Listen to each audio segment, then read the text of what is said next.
book friends, how are you? Thanks for stopping by for today's video. Today's video is on the book The Perfect Fit by Lilac. It's a debut novel, which is so exciting. I was gonna say I haven't read her before because I haven't. The Perfect Fit is about Eli and Ruby. It's a reverse age gap book. Ruby is 36 and Eli is 29. Now, to me, that's not an age gap, but I do understand why that applies to their story. They're at two different stages in life. Ruby is a divorced mom of two young boys. She talks about in the very beginning that her marriage didn't survive the 7-year itch, and she said there wasn't enough cortisone in the world to fix it. Something like that, I'm paraphrasing obviously. That got me chuckling a little bit, although it is kind of sad because not only did her husband come home and say he wanted a divorce, but he also relinquished his parental rights to the boys. Horrible, right? So that's where we are with Ruby and her sweet boys. They are young. They are 4 and 6, I believe, and she is doing it on her own. She has moved back home and moved in with her twin sister P. I was excited to learn that this is the first book in the series, the Gemstone Sisters series. So Ruby has a twin sister P, and for the life of me I can't remember what the P starts for. But they're all gemstones. So what does a P?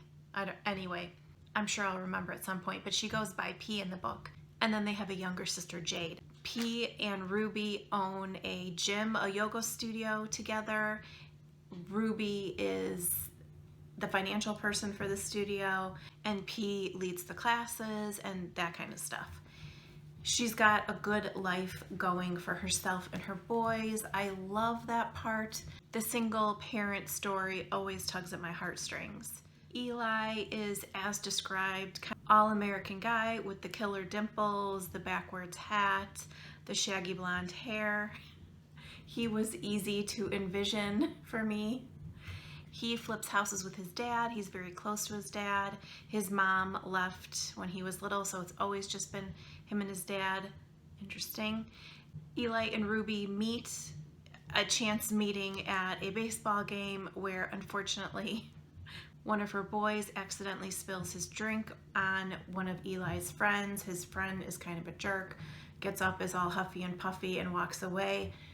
Ruby is visibly flustered and apologetic, and Eli had already noticed her sitting behind them and was kind of excited that there was actually a reason for him to talk to her.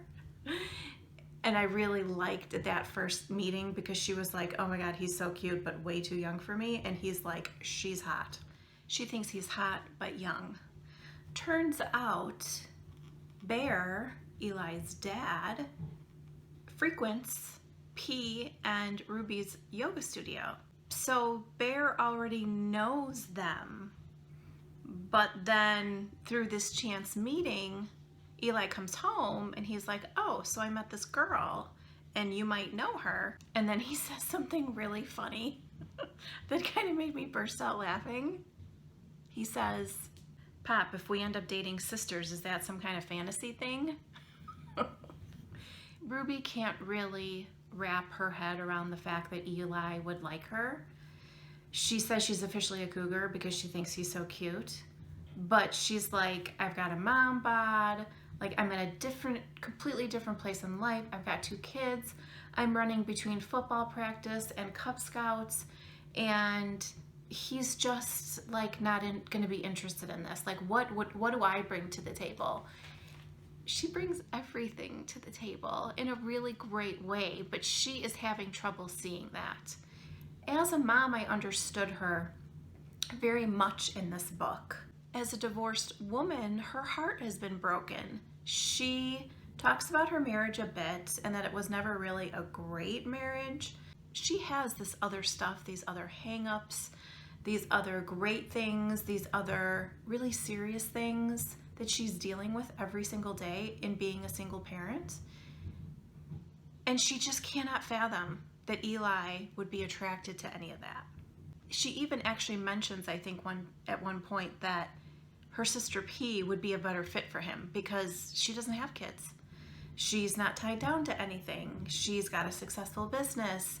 She can go out and do things. Whereas Ruby's life is not that flexible. But Eli convinces her to go on a date with him. I really liked Eli. He was easy to like. And I liked that he accepted her for who she was and who she brought along with her without question. So they go on this date. Oh my gosh. And Eli says some things that just you inwardly cringe at. And he didn't mean it the way it came out. But it was terrible. I should also mention that we get dual perspective in this book, which I always love. I always talk about that.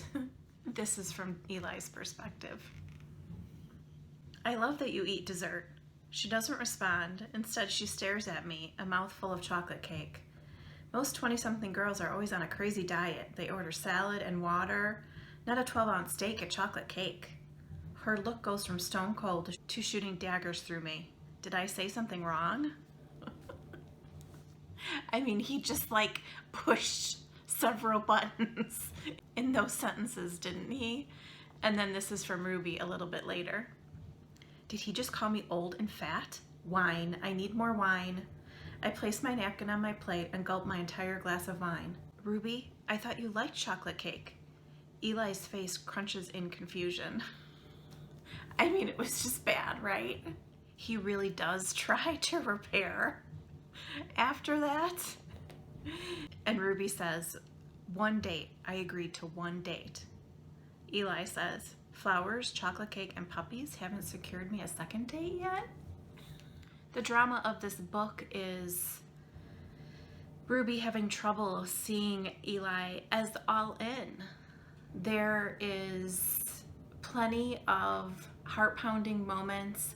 There's definitely steamy moments. There's really sweet moments with Eli and the kids. I loved those parts. And then there were some parts that made me tear up, and this is one of them. They're at a pivotal moment in their relationship where he's getting frustrated at her lack of seeing him as a real suitor and somebody that could be in her life for the long term, because he's ready. And this scene really broke my heart. He peels a picture of MJ and Bear off the refrigerator and throws it on the island. His finger digs into the picture. Looking at this picture guts me.